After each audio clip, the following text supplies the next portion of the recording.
শাড়ি মানেই আভিজাত্য, শাড়ি মানেই বাঙালিয়ানা, আর বাঙালির নির্ভরযোগ্য প্রতিষ্ঠান হিসেবে বহু বছর ধরে সুনাম কুড়িয়ে আসছে আদি ঢাকেশ্বরী।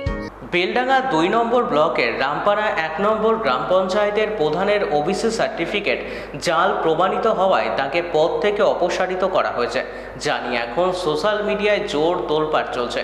উক্ত পঞ্চায়েতেরই তৃণমূলের ৮ জন সদস্য প্রধানের বিরুদ্ধে জাল সার্টিফিকেট লিখিত অভিযোগ জানালে মহকুমা সদরের তদন্তে তা সত্য প্রমাণিত হয় এবং প্রধানের পদ খারিজ করা হয়। এই ঘটনার সামনে আসতেই কড়া ভাষায় আসরে নেমেছে বিরোধী পক্ষ এবং তারা তীব্র কটাক্ষ করে প্রশ্ন তুলেছেন যে তৃণমূলের সদস্যরা গত ৩ বছর ধরে ওই প্রধানের সাথে পঞ্চায়েত চালালেন, তারা আজ হঠাৎ কিভাবে এত ভালো সেজে গেলেন।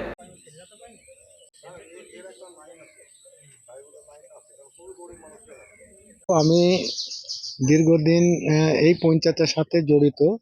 আপনি জানেন আমি এখানে ৮ থেকে ১৮ পর্যন্ত প্রধান ছিলাম, যার ফলে আজকে ২৩-এ যে ভোটটা হয়েছে, ভোটের পরে আমি কিন্তু বিরোধী দলনেতা এই পঞ্চায়েতের বিরোধী দলনেতা। এখানে আমি থাকাকালীন যখন পঞ্চায়েত প্রধান গঠন হয়েছিল তখন কিন্তু আমরা বলেছিলাম যে এর ওবিসি নাই এবং সার্টিফিকেটটা জাল। তখন কিন্তু যারা ক্ষমতায় ছিল, তৃণমূল সরকার ক্ষমতায় ছিল, সেই হিসাবে তিনাকে মানে সেই সার্টিফিকেট দিই আজ যে ৩ বছর চালালো। যে সদস্যরা আজকে সাংবাদিকদের সামনে বা সাংবাদিক নিয়ে যে বৈঠকগুলা করছি, তাদের আজকে যে তারা তিনাকে নিয়ে ঘর করলো এই রামপাড়া 1 পঞ্চায়েতে, এই কথা আমরা কিন্তু দীর্ঘদিন বলে আসছি। তবু কিন্তু সেখানে দেখলাম আজকে যারা আমরা সোশ্যাল মিডিয়ায় দেখছি বা এমনি ইউটিউবে দেখছি যে মেম্বারগুলো আজকে তাদের সাপোর্টে ছিল, সেই মেম্বারগুলো আজকে তৃণমূল জামানায় থেকে এই কাজগুলা করার পরে এখন বিজেপি সরকারের আন্ডারে গিয়ে তারা সাধু সাজছে এবং তার বিরুদ্ধে এই জিনিসটা করছে। আজকে রামপাড়া 1-এর দুর্ভাগ্য বিষয় যে রামপাড়া 1 গ্রাম পঞ্চায়েতটাকে নিয়ে ছিনিমিনি যারা খেলেছে, সেই ছিনিমিনি যারা খেলেছে আজকে তারা উল্টি বলছে তার জাল। যারাই এটকিয়েছিল সেই সময়, যারাই করেছিল প্রধান, তাদের মানে দৃষ্টিমূলক শাস্তি হওয়া দরকার বলে আমরা মনে করছি। আমি এই অঞ্চলের বিরোধী দলনেতা, আমার নাম বাহার আলী মল্লিক।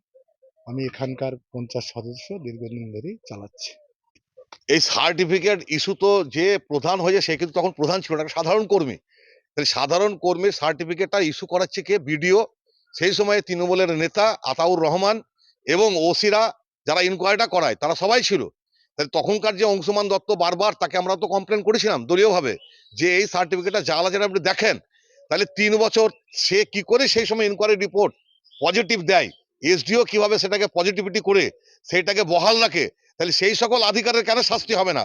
এই সার্টিফিকেট তো যে ক্যান্ডিডেট সে তো ইস্যু করেনি, সে ইনকোয়ারি জায়গায় দিয়েছে, ইনকোয়ারি করে স্যার দেখেন আমি ওবিসি সম্প্রদায়ভুক্ত, তাতে তার দোষটা কোথায়? দোষটা যারা করলো, অন্যায় করে যাকে চাপিয়ে দেওয়া হলো, তাকে ওই জায়গায় লাগলে আমার দলের লাভ হবে বলে তাকে নিয়ে খেলা করলো ৩ বছর।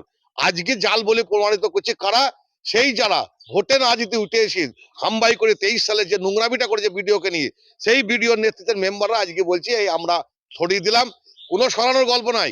শাস্তি যদি পেতে হয় সেই সময়কার এসডিও শাস্তি হওয়া উচিত, বিডিওর হওয়া উচিত, ওসির হওয়া উচিত। যারাই সার্টিফিকেটটা ইস্যু করেছে কেন তাদের বিরুদ্ধে অ্যাকশন হবে না? আর আজকেই অস্থিরতা তৈরি করা পঞ্চায়েতে আজকে নতুন ঘটনা নয়, বহু রকমের কেস ওই বিডিওর নামে আছে, হাইকোর্টে উঠেছে। সেখানে সে মিথ্যা কথা বলে অনেক কিছু দেখেছে, ক্যামেরা না লাগিয়ে বলছে আমি ক্যামেরা লাগিয়েছি। সবাই জানে আলোকপাত হয়েছে, কিন্তু সেই সময় হাইকোর্টে। তখন কেন তার বিরুদ্ধে অ্যাকশন হলো না? আজকে তারা সাধু সে যায়, তারা কোথায়? তারা আজকে কি ভালো তৃণমূল হয়ে বিজেপি হয়ে গেল? বিজেপির কোন কার বদন্যতায় তারা এখনো এখানে টিকে আছে এত দুর্নীতি এত জায়গাতে? এর বিচার আমরা চাইছি, সাধারণ পাবলিক চাইছি, আমরা সবাই চাইছি, আমরা ন্যায়টা চাইছি যে ২৩ সালের দুর্নীতির সামনে আসুক। আজকে যে সকল ভালো মেম্বার তারা কিন্তু কোথাও যায়নি, কিন্তু যাদের পেছনে ভয় আছে, যারা ঘরের টাকা নিয়েছে, নয় ছয় করেছে পাবলিকের সঙ্গে, আজ তারা বাঁচার জন্য ভাবছে বিজেপিতে গেলে আমরা মাটি কাটা হবে, বিজেপিতে গেলে আবার তৃণমূলের মতো স্বেচ্ছাচারিত করা হবে। আজকে তারা বিজেপির ছত্রছায়া যে বাঁচার চেষ্টা করছে। অবলোকন সবাইকে করতে চাইছি যে আবার নতুন করে যেন এই রামপাড়া 1 বলে নয়, এই রেজিনগর বিধানসভার যে নোংরামি মাটি কাটা থেকে আরম্ভ করে ঘর নিয়ে আরম্ভ করে আবাসন নিয়ে আরম্ভ করে পঞ্চায়েতের মেম্বারদের নিয়ে দুর্নীতিটা আছে, সেই সকল আধিকারিকদের চরম শাস্তি নেওয়া উচিত, এটা আমরা দাবি করছি। তবেই এই এলাকা সুন্দরভাবে সুস্থভাবে সামাজিক অবস্থা গড়ে উঠবে। প্রধানের পদ যদি খারিজ হয় সরকারি আমরা এখানে স্ট্রংলি একটা জায়গায় দাঁড়িয়ে আছি, কংগ্রেসের সমস্ত মেম্বার তারা এই মুহূর্তে আমাদের ছত্রছায়ায় আছে। আমরা চাইছি, ভিডিওকে কালকে রাতে ফোন করে বলেছি যে একটা পঞ্চায়েত তো খালি রাখা যায় না, তাহলে অনাস্থা এখানে গল্প নাই। এখানে যদি প্রধানের পদ খারিজ হয় তাহলে ইমিডিয়েট প্রধান করুন, এবং প্রধানের বিরুদ্ধে যে লড়াই করেছে যে মেম্বারটা, যে সেকেন্ড পজিশন, তাকে জয়ী ঘোষণা করা হোক, এটা আমাদের দাবি। আপনার নাম? আমি মিন্টু সিং, আমি এখন জেএল কংগ্রেসের জেনারেল সেক্রেটারি। শাড়ি মানেই আভিজাত্য, শাড়ি মানেই বাঙালিয়ানা, আর বাঙালির নির্ভরযোগ্য প্রতিষ্ঠান হিসেবে বহু বছর ধরে সুনাম কুড়িয়ে আসছে আদি ঢাকেশ্বরী। বহরমপুরের প্রতি ঘরে ঘরে নিজেদের নিখুঁত, শৌখিন এবং ইউনিক ডিজাইনের কালেকশন পৌঁছে দিচ্ছে আদি ঢাকেশ্বরী। আমাদের প্রতিটি শাড়িতে রয়েছে নতুনত্বের ছোঁয়া।